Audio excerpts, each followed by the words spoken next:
Assalamualaikum warahmatullahi wabarakatuh. Selamat datang kembali dalam mata kuliah analisis mengenai dampak lingkungan. Dan pada pertemuan hari ini kita akan membahas tentang MPAD atau metode pengumpulan dan analis data secara geografik, secara fisik dan juga secara kimia untuk mata kuliah analisis mengenai dampak lingkungan di Institut Teknologi PLN. Baik. Nah, kita melihat bagaimana prosesnya ya. Untuk yang pertama dari kerangka acuan ya, dari proposal ANDAL itu mengacu pada kerangka acuan di mana nanti kita mendapatkan dampak hipotesis dari suatu metode. Kemudian di sini kita lihat untuk ANDAL-nya ini merupakan analisis dampak berdasarkan kerangka acuan ANDAL yang telah disetujui. Nah, di sini nanti akan melihat besar dampak tingkatan kepentingan dan juga arahan yang perlu dikelola. Sementara bentar ya.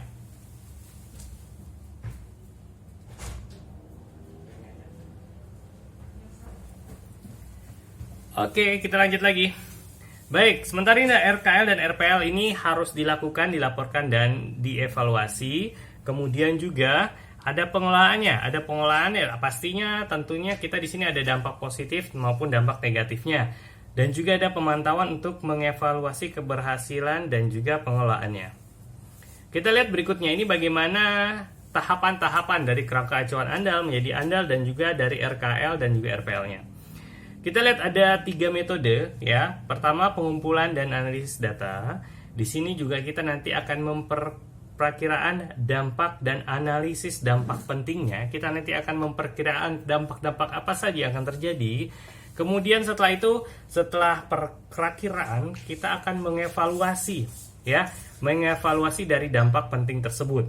Kemudian di situ kita akan masuk ke dalam ANDAL. ANDAL-nya adalah kita akan lihat bagaimana rona lingkungan hidupnya seperti apa. Kemudian kita akan lihat ruang lingkup studinya. Lalu ada perakiraan dampak penting dan juga kita akan menganalisa dampak pentingnya. Berikut ya, dari kerangka acuan ANDAL, nah kita bisa lihat di sini kita ada perbedaan dari kerangka acuan dan juga dari analisis dampak lingkungan ya. Kalau kerangka acuan itu bab 3 merupakan metode studi ya, sementara di ANDAL-nya bab 3 adalah rona lingkungan hidup. Nah, di sini bisa kita lihat adalah kalau di metode studi di dalam kerangka acuannya ya, di sini di bab 3 membahas tentang metode pengumpulan dan analisis data. Jadi di situ kita memperlihatkan bagaimana metode pengumpulan datanya seperti apa dan bagaimana kita menganalisanya. Lalu ada juga metode perakiraan dampak pentingnya. Jadi kita lihat kita memperkirakan dampak apa yang terjadi. Kemudian ada metode evaluasi dampak penting. Nah, jadi kita nanti setelah kita melakukan perakiraan dampak pentingnya, baru nanti kita harus melakukan suatu metode di mana metode itu hasilnya adalah untuk mengetahui evaluasinya. Sementara kalau di ANDAL atau di analisisnya, ya, analisis dampak lingkungan, bab 3 merupakan rona lingkungan hidup. Ya, yang terdiri dari rona lingkungan hidup di wilayah studi seperti apa. Yang berikutnya adalah kondisi kualitatif dan kuantitatifnya seperti apa kita lihat nantinya. Ya, jadi kondisi kuantitatif dan kualitatifnya seperti apa? Kuantitatif ada berapa orang, ya, ada berapa dampaknya, ada berapa saja yang ada di sana, dan secara kualitatif kita lihat bagaimana kita deskripsikan keadaan-keadaan yang terjadi yang ada di sana. Lalu ada data informasi rona lingkungan hidup, ini juga kita penting sekali buat kita. Jadi kita harus bagaimana menyiapkan data-data dan informasi rona lingkungan hidupnya sehingga kita akan mendapatkan data yang akurat. Lalu ada bab 5 itu perakiraan dampak penting dan juga ada evaluasi dampak penting di bab 6. Kita lihat MPAD dalam kerangka acuan ANDAL. Nah, dalam kerangka acuannya ini di bab 3 kita sudah membahas tadi ada metode studi. Nah, bab ini berisi metode-metode yang akan digunakan untuk pelaksanaan studi ANDAL yang dapat menjawab berbagai dampak penting hipotetik hasil proses pelingkupan. Nah, kemudian berikutnya di bagian titik 3.1 yaitu metode pengumpulan dan analisis datanya. Nah, di bagian ini berisi metode pengumpulan data primer dan juga sekunder yang sahih serta dapat dipercaya, harus reliable ya, untuk digunakan sebagai masukan dalam melakukan perkiraan besar dan sifat dampak pentingnya. Lalu ada juga metode pengumpulan data dan analisis data harus relevan dengan metode perakiraan dampak yang digunakan.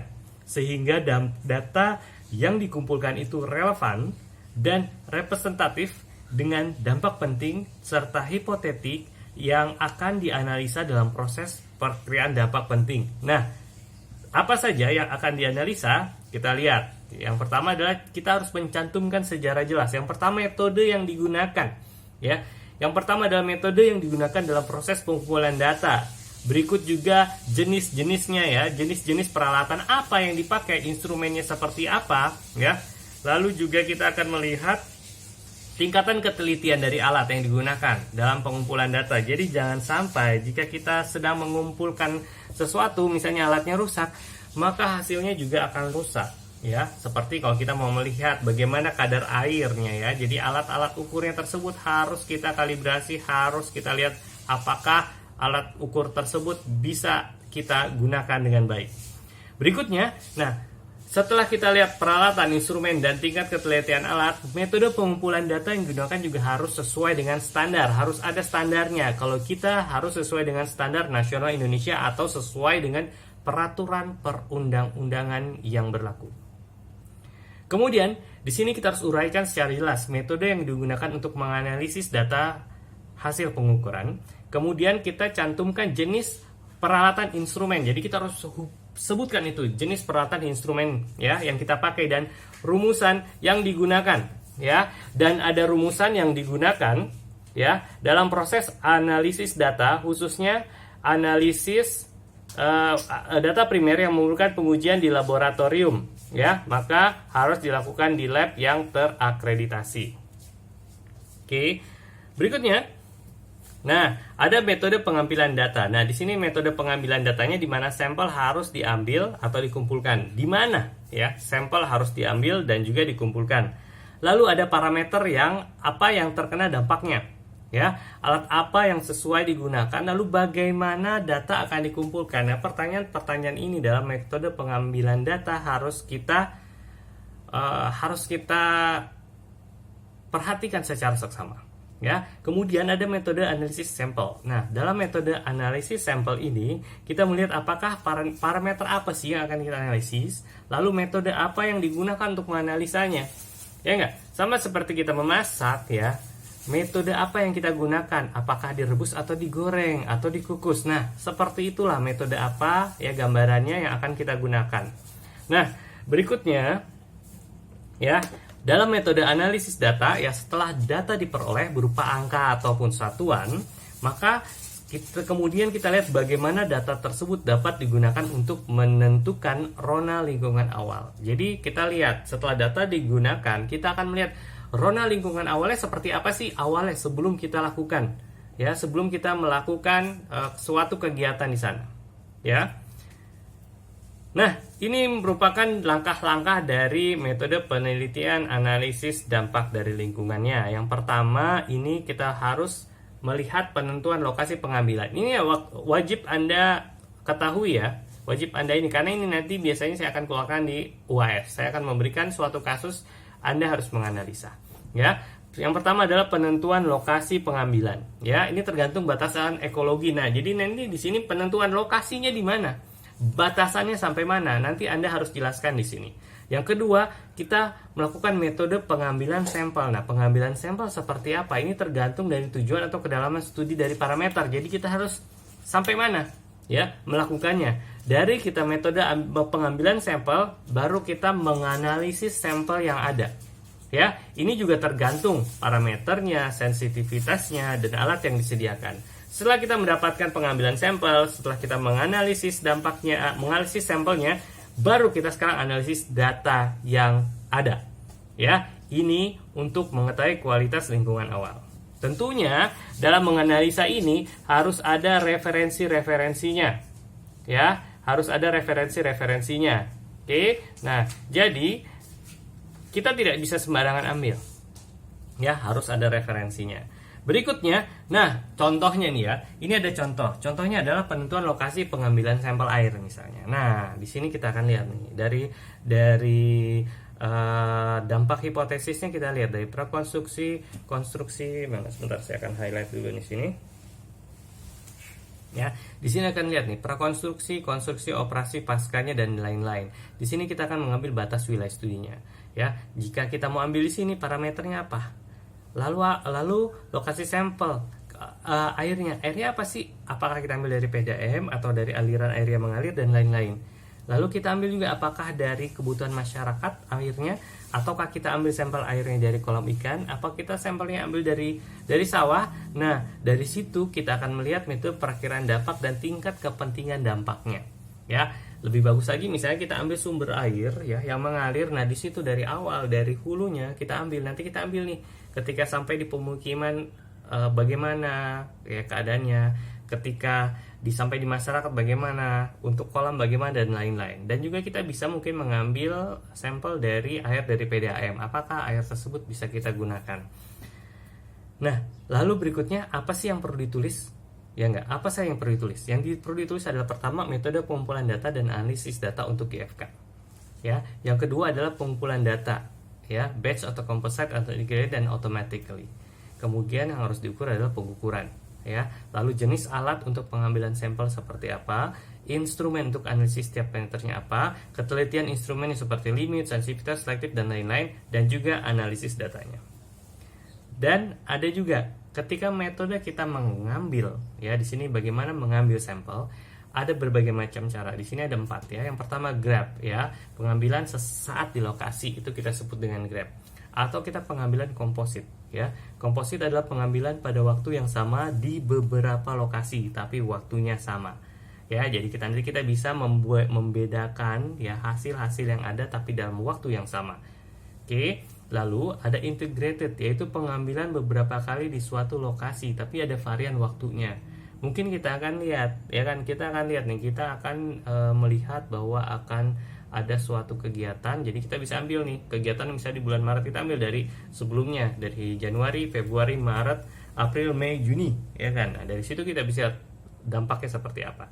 Lalu bisa kita lakukan secara kontinu atau automatically ya, pengukuran secara terus-menerus pada suatu lokasi atau di beberapa lokasi sehingga kita bisa pantau tingkat-tingkat analisis dampak lingkungannya. Nah, analisis data, contohnya kalau kita lihat kualitas lingkungan awal dari air ya. Contohnya ini adalah kegunaan mengetahui RLA untuk menghitung perakiraan besar dampaknya. Dan juga kalau misalnya kita mau menghitung perakiraan besar dampaknya, jadi kita lihat kualitas lingkungan di awal dikurangi kualitas lingkungan ketika ada kegiatan. Nah, metode analisanya untuk skala itu tergantung dari kita. Ya, skalanya dari kita mau pakai 1 sampai 5, 1 sampai 10 atau 1 sampai 100, itu tergantung kita semua, tapi yang penting harus ada referensinya. Ya, misalnya kalau 1 sampai 2 baik atau jelek, atau 1 sampai 3 baik sedang jelek gitu kan, atau 1 sampai 5 sangat baik, baik sedang jelek sangat jelek dan lain-lain. Itu skalanya tergantung dari Anda ya yang mengukur skalanya. Nah, berikutnya tergantung metode perakiraan nih ya. Ada tergantung metode perakiraan dampak yang akan digunakan ya. Pertama pakai professional judgment, yang berikutnya pendekatan matematik ya. Berikutnya adalah pemodelan dan juga ada pendekatan, dan skala juga pastinya sesuaikan dengan kondisi setempat. Nah, contoh. Ini contoh water quality index ya. Di sini kita lihat hasil tes resultnya ya. Kita menghitung dissolved oxygen, fecal coliform, ada kadar pH-nya, ada BOD-nya, ada temperaturnya dan lain-lain. Nah, di sini setelah kita tes ya, hasil tesnya menemukan, nanti kita akan lihat ya. Kita akan lihat key value-nya sebagai apa, weighing faktornya seperti apa, dan totalnya seperti apa. Dan juga ini ada metode pengumpulan analisis dan juga analisis data ya, analisis dan analisis data. Jadi misalnya parameternya kita lihat ada parameter, ada metode pengumpulan data, ada metode analisis data, dan juga ada keterangan. Misalnya kita menggunakan batimeter ya, kita melihat ada data sekunder yang ada, misalnya petanya. Lalu kita analisis datanya, kita analisis pakai apa? Pakai deskriptif ya, dengan membaca peta batimeter yang terdapat ada, sehingga kita mendapatkan keterangan perairan di sekitar tampak kegiatan pembangunan dermaga dan sumur lepas pantai. Jadi kita ambil parameternya pasang surut misalnya, contoh yang kedua ya. Itu ada data sekunder ya, metode pengumpulan data pakai data sekunder dari penelitian sebelumnya. Bisa kita ambil penelitian sebelumnya ya, atau dihiras pada pelabuhan yang terdekat, atau kita melihat daripada tempat atau kegiatan. Analisis yang digunakan apa? Misalnya analisis kita menggunakan pada saat ini adalah analisis harmoni untuk menempatkan MSL atau mean sea level, atau HWL high water level, atau LWL atau low water level. Sementara dari keterangannya baru kita bisa melihat nanti nih perairan sekitar tampak kegiatan pembangunan dermaga dan sumur lepas pantai seperti apa. Ya, begitu juga yang lainnya, ada arus, ada gelombang, ada suhu, ada kualitas air laut. Ini bisa kita lihat bagaimana metode pengambilan datanya, bagaimana kita menganalisis datanya, dan bagaimana keterangan yang akan kita dapatkan. Ini juga nih ada parameter dan metode analisis kualitas, misalnya udara ambient ya nggak. Kita lihat baku mutunya seperti apa dan metode analisisnya seperti apa, sehingga nanti kita akan melihat bagaimana kadar-kadar parameter dan metode analisis apabila kita menghitung kualitas udara dari ambient. Ini juga nih ya, ini juga metode pengertian dampak. Nanti nih di ujian Anda juga akan mengukur seperti ini ya, bagaimana kualitas udaranya, kebisingan, aliran permukaan, genangan ya kan, kualitas air laut dan lain-lainnya ya. Hingga apa? Hingga ada biota laut. Nanti kita akan belajar di kesempatan berikutnya, persepsi masyarakat, keamanan dan ketertiban, bagaimana kesehatan masyarakat harus kita hitung nantinya. Oke. Baik, saya rasa sampai di sini dulu perjumpaan kita. Nanti kita akan lanjutkan lagi metode MPAD-nya untuk biota laut, biota darat, dan lain-lainnya di pertemuan berikutnya. Saya rasa saya sudahi dulu sampai saat ini. Terima kasih banyak yang sudah memperhatikan. Jangan lupa silahkan langsung tulis presensi di kolom komentar ya, yaitu dengan NIM spasi nama Anda, NIM spasi nama Anda. Baiklah, untuk diskusi juga nanti kita langsung masuk di Teams ya untuk diskusi, karena ini hanya pemaparan saja. Untuk diskusi kita akan diskusikan di Teams kita masing-masing. Baik, kalau begitu saya Nima Klau dari Bogor. Terima kasih banyak atas perhatian Anda. Sampai jumpa dan tetap sehat, tetap semangat. Sampai berjumpa minggu depan. Assalamualaikum warahmatullahi wabarakatuh.